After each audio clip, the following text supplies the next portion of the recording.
6 নম্বর আমরা শুনবো হযরত খালিদ বিন ওয়ালিদ, যাকে আল্লাহ রাসূল সাল্লাল্লাহু আলাইহি ওয়াসাল্লাম সেনা প্রধান বানিয়ে দিলেন। কি বানিয়ে দিলেন? হযরত খালিদ বিন ওয়ালিদ, যিনি ছিলেন বীর যোদ্ধা, যিনি অষ্টম হিজরিতে তিনি ইসলাম ধর্ম গ্রহণ করে মুসলমান হয়ে গেলেন। অষ্টম হিজরির আগে যে হিজরিগুলো গিয়েছিল, তিনি কাফেরদের পক্ষে যুদ্ধ করেছিলেন। তার হাতে কত মুসলমান নিধন হয়েছে, শাহাদাতের আমিও পেলা পান করেছে, অসংখ্য অগণিত। নবী করিম সাল্লাল্লাহু আলাইহি ওয়াসাল্লাম দূর থেকে তার দিকে লক্ষ্য করলেন, বারবার লক্ষ্য করতেন। তিনি যখন যুদ্ধে যেতেন সাহাবীদেরকে নিয়ে, তিনি দেখতেন যে খালিদ বিন ওয়ালিদ এমন এক শক্তিশালী লোক, শক্তিশালী যুবক, সে ওই দিক থেকে যখন আসতো মুসলমানদেরকে নিধন করত। তার কারণে কখনোই আল্লাহ রাসূল সাল্লাল্লাহু আলাইহি ওয়াসাল্লাম বিজয় হতে পারতেন না। আল্লাহর কাছে যখন, হে আল্লাহ, ওই যে খালিদ বিন ওয়ালিদ দেখা যায় যে ইসলাম এবং মুসলমানদের বিরুদ্ধে কাজ করে, হে আল্লাহ তুমি তার মধ্যে ঈমানের নূর দিয়ে দাও, যাতে করে ইসলাম ধর্ম গ্রহণ সে করে আর আমাদের পক্ষ হয়ে, মুসলমানদের পক্ষ হয়ে কাজ করবে।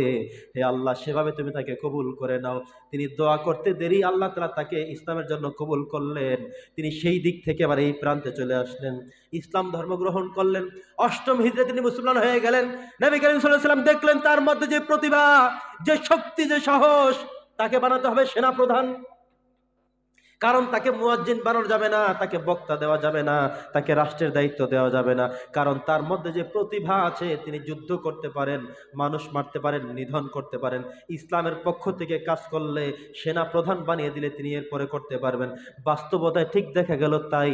যেই দিন থেকে তাকে সেনা প্রধান বানিয়ে দেওয়া হলো, সেই দিন থেকে যত যুদ্ধে যায়, প্রত্যেক যুদ্ধের মধ্যে তারা বিজয় অর্জন করে ফেলে। বলি সুবহানাল্লাহ। আর জোরে বলেন না সুবহানাল্লাহ। এখন থেকে প্রত্যেকটা যুদ্ধে শুধু বিজয়। কারণ কাকে কোন জায়গায় সেট আপ করা লাগবে, সেই সেট আপের বিষয়টা আল্লাহ রাসূল সাল্লাল্লাহু আলাইহি ওয়াসাল্লাম ভালো করে অবজারভেশন করলেন। আপনার 5 জন সন্তান, আপনি সব ছেলেকেই মাদ্রাসায় পড়াতে হবে, সবাইকে স্কুলেই পড়াতে হবে, সবাইকে হাফেজ বানাতে হবে, এটা চেষ্টা করলেও তো পারবেন না। হাফেজ বানাবেন সিদ্ধান্ত করছেন, ভালো কথা, দেন হাফেজিতে। শুরু করার পর দেখেন বারবার পালায় চলে আসে, বারবার শুধু মাদ্রাসা পালায়, বারবার শুধু কান্নাকাটি করে, ওর পড়া হয় না। পালায় খালাবাড়ি চলে যায়, পারে নানা বাড়ি চলে যায়। কি করবেন আপনি? যে তুই যদি হাফেজ না হস, তোর একদিন আমার একদিন। ও তারপরে পালায় আপনার বাড়িতে আসবে না, খালা বাড়িতে ওঠে। এরপরে বলেন যে এবার যদি তুই এখান থেকে পালাস, তোর আমি জবাই করে দিন। ও চিন্তা করে দিলে এবার যে ওঠবো ঢাকা। এমন করে না? জোর করে মানুষ করা যায়? কথা বলে আপনি দেখতে হবে তার এখানে টিকে না, হয় না, তাহলে তাকে সেখান থেকে মাদ্রাসায় ভর্তি করাইয়া দেন। মাদ্রাসায় সে টিকে না, আসলে চায় কি, হতে চায় কি, সে পড়ালেখার পাশাপাশি কি করতে চায়, কোনটা ভালো বুঝে, আপনি সেই জ্ঞান তাকে আহরণ করার সুযোগ দেন। নবীজি সবাইকেই তো বলেন সবাই আজান দাও, এটা তো তিনি বলেননি। বলেন তো না যে সবাই ইসলাম ধর্ম প্রচার করো, যাও, সবাই এটা করেননি। বরং সকল সেক্টরের লোক দরকার আছে না নাই? দরকার আছে না নাই? সকল সেক্টরে দরকার আছে। এবার খালিদ বিন ওয়ালিদকে তিনি সেনা প্রধান বানিয়ে দিলেন।